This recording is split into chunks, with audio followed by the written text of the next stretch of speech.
Hello, you are most welcome. I'm teacher Ivan from Wuna Educational Services.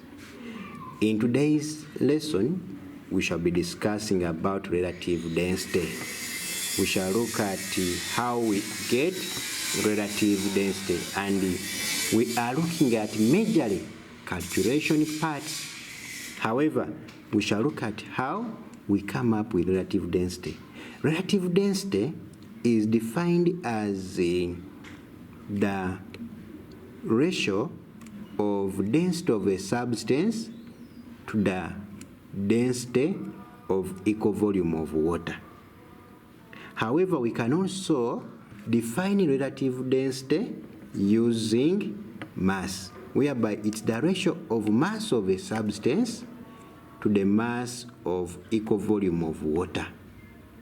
Still, we can define it using weight, whereby relative density will be the weight of the ratio of the weight of a substance to the weight of equal volume of water.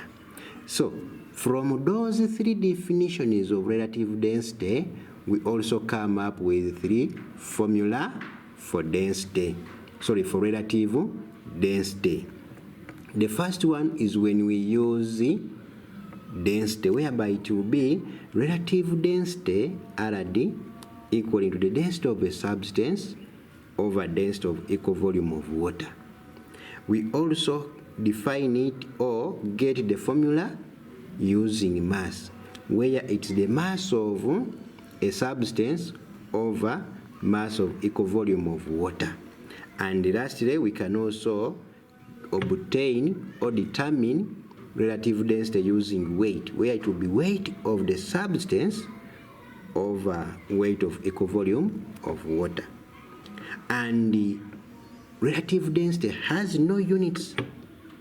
It has no units because we are dividing the same quantities. Weight over weight, the units will cancel out. Mass over mass, units still cancel out. Density over density, still the units will cancel out.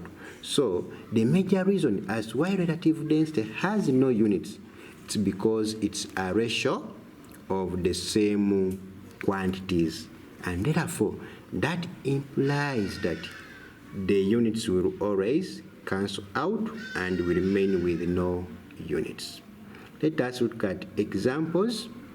In number 1, we are told that the density bottle has a mass of 75 grams when empty, and it has 95 grams when full of water, and 99 grams when full of a liquid.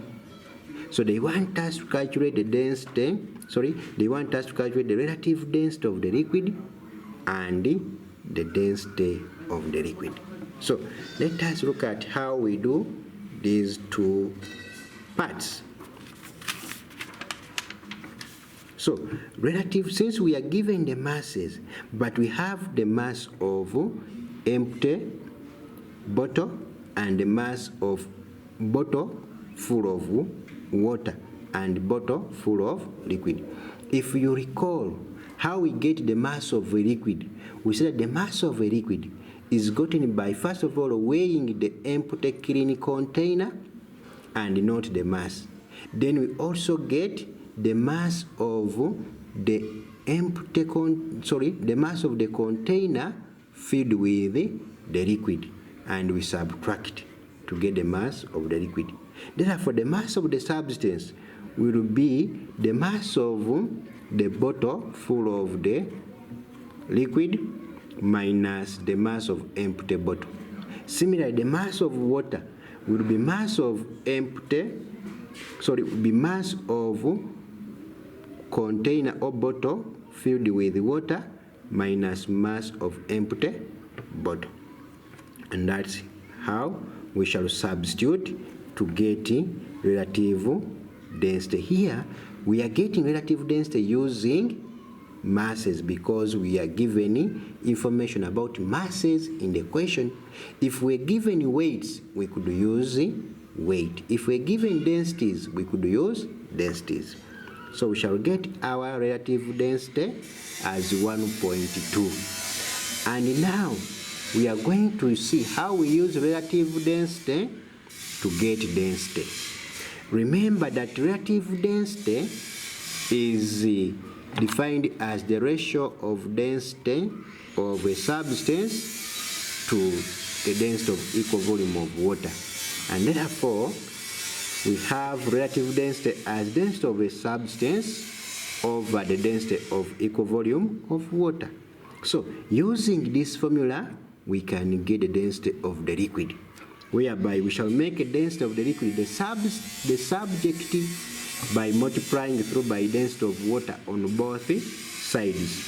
So when we multiply by the density of water on both sides, these ones will cancel out, and we shall end up with our density of liquid as relative density times the density of water.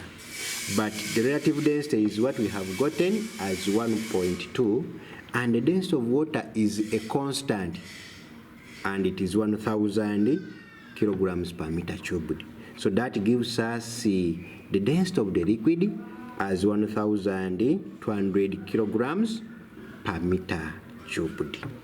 That is how we shall work out calculations involving relative density. And that, I believe that that example has been enough for you to try out also one number. In this number, we are given the masses of empty bottle, the mass of bottle full of mercury, and the mass of bottle full of water. So they want us to calculate the relative density of mercury and the density of mercury. So we are following the same steps we have followed in our example. Otherwise, I will request that we pause from there and wait for another lesson. Otherwise, I'm teacher Ivan from Wuna Educational Services. Please subscribe, hit the bell such that whenever we have a lesson, you are not left out. You get a notification and follow. Otherwise, we meet in our next lesson. Bye-bye.